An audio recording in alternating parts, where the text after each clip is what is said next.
इस वक्त हमारे साथ मौजूद हैं बीजेपी प्रवक्ता प्रतुल सहदेव जी। झारखंड में ईडी सीबीआई एक्शन में है। इसी बीच अब राज्य सरकार की एजेंसी एसीबी भी एक्शन में आई है। पूर्व की सरकार के 5 मंत्रियों के संपत्ति की जांच के आदेश हुए और उसके बाद अब एसीबी ने उन शिकायतकर्ता को नोटिस किया है कि वो आकर के अपने बयान दर्ज कराएं। प्रतुल जी, इसे किस रूप में देख रहे हैं? ईडी सीबीआई के बीच एसीबी भी एक्शन में है। अब एसीबी के एक्शन को तो बस हम यही कह सकते हैं कि हुजूर बहुत देर कर दिया अपने आते आते। अब तो मुख्यमंत्री जी के विदाई की वेला है। 1 महीने के बाद उनका 4 वर्ष पूरा हो जाएगा। उसके बाद तो 2-3 महीने चुनाव में लोकसभा, फिर 2-3 महीने उनके विधानसभा में, तो काम करने का तो 3-4 ही महीना बचेगा। तो ये अगर सच में सीरियस होते किसी करप्शन चार्ज को इन्वेस्टिगेट करने के लिए तो पहले वर्ष से करते। ये अंतिम में क्यों नाटक कर रहे हैं मुख्यमंत्री जी?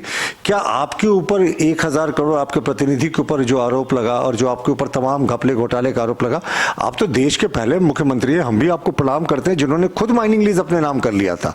ऐसा कोई दूसरा मुख्यमंत्री देश के इतिहास में नहीं हुआ कि अपने विभाग से, अपने ही साइन से, अपने ही नाम पर माइनिंग लीज कर लिया। तो हमारे मुख्यमंत्री जी बेहद सरल है। देखिए ना, कोई लाग लपेट नहीं है, सीधे ले लिया अपने हाथ में। तो ये पुराना इनके जो पुरानी इनकी पार्टी थी उसका भी यही इतिहास था। 3 करोड़ रुपए नगद मिले थे तो सीधा कहीं इधर उधर जमा नहीं करके सबके बैंक अकाउंट में बराबर बराबर 4 सांसदों का, इन्होंने 6 सांसद थे मुझे लगता है, उनका जमा कर दिया। तो ये पार्टी तो बड़ी सहज सुलभ है और सब बड़े सीधे लोग हैं, इसलिए इनसे ऐसी गलतियां हो जाती हैं। ये ईडी एक्शन में है, लेकिन इस बीच एक मुख्यमंत्री का बयान आता है कि राज्य में आदिवासी बीडीओ सीओ नहीं है, अधिकारी आदिवासी नहीं है, इसलिए उनकी बातें जो है नहीं सुनते हैं। इसको किस रूप में देखिए, ये बहुत आपत्तिजनक बयान है मुख्यमंत्री का। मुख्यमंत्री जी को 4थे साल के बाद याद आ रहा है क्या कि आदिवासी अधिकारी नहीं है तो वो उनकी सुनते नहीं? सिमडेगा में उन्होंने ये बयान दिया। उन्होंने तो ये भी कहा कि पत्रकार भी आदिवासी नहीं है, इसलिए हम लोगों का छपता नहीं है। तो ये तो अजीब भाषा बोल रहे हैं मुख्यमंत्री जी। और 4 वर्ष तक क्या सोए हुए थे? 4 वर्ष तक उनको ये एहसास नहीं था। देखिए, कहते हैं ना कि इंपॉर्टेंट होता है घोड़े पर सवार जो व्यक्ति होता है वो घुड़सवार कैसा है। ये घोड़ा ब्यूरोक्रेसी को मान ले तो घोड़ा जिस रफ्तार से चलेगा जैसा घुड़सवार चलाएगा। तो मुख्यमंत्री को मान लेना चाहिए कि ब्यूरोक्रेसी उनसे या तो कंट्रोल नहीं हो रहा या अब अपनी विफलता का सारा ठीकरा वो ब्यूरोक्रेसी पर वो फेंकना चाह रहे हैं। अब कैसी बातें कर रहे हैं? चीफ सेक्रेटरी साहब की आपकी बात नहीं सुनते हैं, वो तो बड़े ईमानदार अधिकारी हैं। डीजीपी की आपकी बात नहीं सुनते और उसके नीचे के जितने अधिकारी हैं सब तो ये चीफ सेक्रेटरी और डीजीपी के भीतर आते हैं।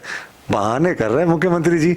जाना है ना तो कहेंगे ना कुछ कि क्यों नहीं काम कर पाए। तो देखिए, हमको गैर आदिवासी अधिकारी लोग काम नहीं करने दिया। मुख्यमंत्री जी, ये सब नाटक वाटक नहीं चलेगा। 4 साल तक सोए रहे, 4 साल तक यही अधिकारी लोग सब लुटवाते रहे। यही एक ट्राइबल अधिकारी इनके अपने फाइल को डिस्पोज कर रहे थे एक दलाल के घर पे बैठ के। उस समय उनको कुछ नहीं लगा। लेकिन ये आप कहकर कि गैर आदिवासी अधिकारी नहीं है इसलिए काम नहीं हो रहा, आप दूसरे अधिकारियों का मनोबल तोड़ रहे हैं। साहब, हमारी भी इच्छा है कि आदिवासी मूलवासी अधिकारियों का भरपूर उपयोग हो, लेकिन मुख्यमंत्री तो उसी का उपयोग करते हैं ना जो दुरुपयोग होने को तैयार होता है।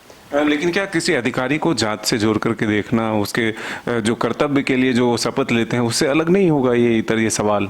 ये बिल्कुल, सारे अधिकारी जो है ना वो संविधान के प्रति आस्था, निष्ठा और नियम कानून को ठीक से पालन करने की शपथ लेते हैं। लेकिन इस सरकार ने कुछ अधिकारियों को अपना एजेंट बना लिया है। ऐसा लगता है वो पार्टी के एजेंट हैं। इन अधिकारियों को हमारी सलाह है कि साहब, लंबा करियर है आप लोगों का, आप किसी दल विशेष के एजेंट ना बने। आज उनकी सरकार है, कल हमारी आएगी, तो हम भी तो ना भूलेंगे कि आप किसी दल के एजेंट बन गए थे। तो अच्छा आपसे आग्रह है कि जो भी संविधान और नियम और कानून कहता है उसके अनुरूप कार्य करें ना।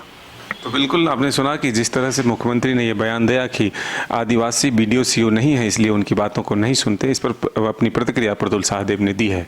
अपने सहयोगी विकास के साथ मदन सिंह, न्यूज़ बाइस्कोप, रांची।